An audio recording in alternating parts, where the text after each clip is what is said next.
네, 청자님들 안녕하세요. 자, 이 HLB 그룹주들을 왜 살펴보고 있는데, 오늘은 좀 살짝 반등해주는 그런 분위기죠.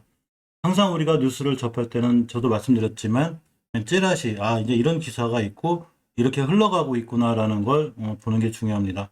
너무 기사를 맹신한다거나 믿기보다는, 이렇게 나눠진 나놓고 박스가 이렇게 가고 있구나, 이런 기사도 있구나, 이런 정도로 참조하시는 게 좋고, 너무 맹신하지 않는 것이 중요합니다. 자, 얼마 전에 이 며칠 전 영상에서 제가 베트남 보건부가 이 서류 부족으로 승인이 지연되는 게 아닌가라는 기사를 하나 알려드렸습니다. 핀포인트의 백정훈 기자님의 글이고요. 나노코박스 승인 지연 이유가 서류 부족이라는 이런 말씀을 드린 적이 있죠. 29일 이 도스원 투엔 보건부 차관이 정부 결의 시행을 발표하는 세미나에서 나노코박스 백신은 임상 3상 시험 중으로 중간 결과에 대해 윤리위원회 승인을 받았고 의약품 등록을 마치기 위해 서류가 자문위원회로 이동했다고 얘기했습니다. 다만 위원회는 나노코박스 서류를 검토한 후에 승인을 위한 연구를 계속할 수 있도록 충분한 문서를 제공하도록 백신 제조업체에 요청했다고 합니다. 이게 뭔 얘기냐면 보건부에서 백신 제조업체 즉 나노젠에 충분한 문서를 다시 제공하라는 얘기를 했다는 얘기죠. 즉 보완 서류를 요청했다는 얘기가 됩니다. 8월 달에도 요청했고 10월 말일에도 요청하게 됩니다. 자, 근데 이제 오늘 아침에 또 하나 이제 기사가 떴는데, 항상 기사는 첨도 정도라고, 물론 구독자분들이 직접 보셔도 되지만, 또 영상으로 잘 볼 수 있고, 설명도 볼 수 있기 때문에 제가 이 영상을 찍어드리는 거고, 자, 핀포인트 뉴스 역시 백창훈 기자님의 얘기고, 나노코박스 긴급 사용 승인 신청. 사실, 긴급 사용 승인 신청한 지는 오래됐죠. WHO에 서류 제출했다는 얘기도 예전에 나와 있는 얘기입니다. 근데 이제 제가 궁금한 건, 요렇게 이 31일 베트남 언론에 따르면 이날 나노젠의 이사인 도민시 연구개발 책임자, 즉 나노젠의 이 도민시라는 이사분이 베트남 보건당국의 긴급 사용 승인 신청을 완료했다는 이런 얘기죠. 그러니까 이 서류를 모두 제출했다는 얘기인지 아닌지 정확히 몰라도 서류를 제출했다고 해석하는 게 맞죠. 자, 도민시사는 나노코박스의 긴급 사용 승인 신청을 완료한 뒤 WHO에도 관련 서류를 제출했고 대규모 생산을 위한 시설이 거의 완성됐다고 합니다. 승인 허가 시 우리는 월 800만 원에서 1000만 도주의 백신을 제공할 수 있다고 설명했죠. 제가 궁금한 건 이 기사는 사실 예전에도 나노코박스가 긴급사용 승인 신청을 한 기사는 떴거든요. 근데 31일 날 다시 이사분이 얘기했다는 게 과연 8월 달에 부족한 부분, 그리고 보호효능에 대한 평가 자료들, 나머지 이 서류를 제출했는지가 궁금한데 이런 거에 관련한 정확한 내용이나 아직은 이런 건 나오지 않고 있습니다. 자, 단지 우리가 유추해 볼 수 있는 건 나노젠 측에서 공장을 꽤 증설했다는 얘기죠. 공장을 큰 돈을 들여서 증설하고 대규모 생산을 위한 시설이 거의 완성된다는 얘기는 사실 나노코박스의 승인에 대한 자신감이 없다면 함부로 큰 돈을 들여서 공장을 증축하거나 완성할 수 없게 되죠. 그러니까 나노젠 나노코박스의 승인이 거의 확실히 난다고 보고 물론 이제 기간에 대한 차이는 있겠죠. 바로 날 수도 있고 시간이 꽤 걸릴 수도 있습니다. 하지만 이 승인과 이런 거에 대한 기대감, 그리고 승인이 난다는 자신감 하에 이 나노젠에서 대규모 생산을 위한 시설을 했다는 얘기죠. 이런 걸 봤을 때 나노젠 나노코박스는 아마 승인 지연이나 꽤 길어질 수는 있어도 거의 승인이 나지 않을까 싶습니다. 물론 지금은 머클발 관련해서 백신 관련주들이 많이 무너지고 있고 또 큰 조정을 거치고 있죠. 다행히 오늘 시장에서는 진원생명과학 20% 이상 이렇게 mRNA 관련주들이 굉장히 좋은 흐름을 보여주면서 백신 관련주들이 조금 살아나는 분위기고 금요일에 큰 하락을 거쳤던 셀트리온 그룹주도 살아나고 있죠. 그렇지만 전체적으로 큰 추세를 틀었다기보다는 우하향, 그러니까 추세가 깨진 와중에 돌아서고 있다고 표현하는 게 맞을 것 같습니다. HLB 그룹주들도 전체적으로 오늘은 살짝 반등하는 분위기인데 오늘이 월요일, 즉 그라고 11월의 첫 달이 되기 때문에 굉장히 중요한 의미가 있어요. 자, HLB의 이 장중 수급을 잠깐 살펴보면 외국인들이 약간의 매도세가 잡히는데 장중에는 이게 확실하지 않기 때문에 장 끝나고 사실은 공매도라든가 이런 거 살펴보는 게 좋고 HLB 생명과학도 외국인 매수세가 잡히고 있습니다.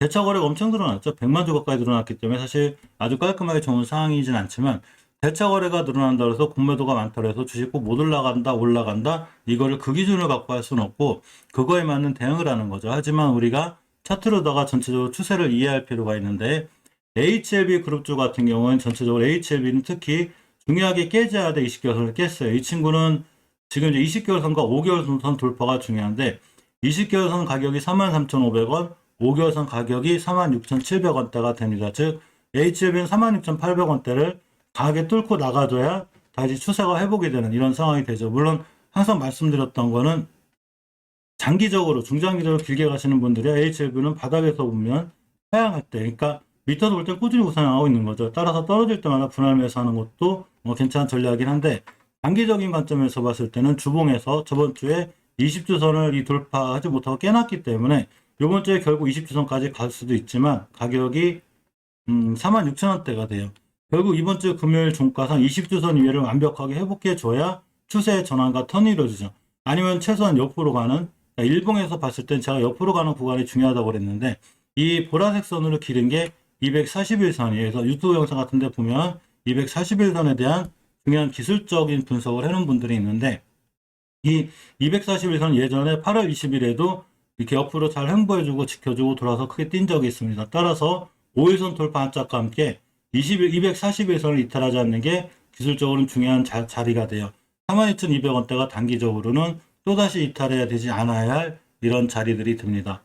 자, HLB 생명과학은 241선까지 오지도 않았지만 월봉에서 중요하게 지켜줘야 될 5개월선 위에 있죠. 5개월선 가격이 14,800원인데 오늘 시작가가 딱 5개월선 근처.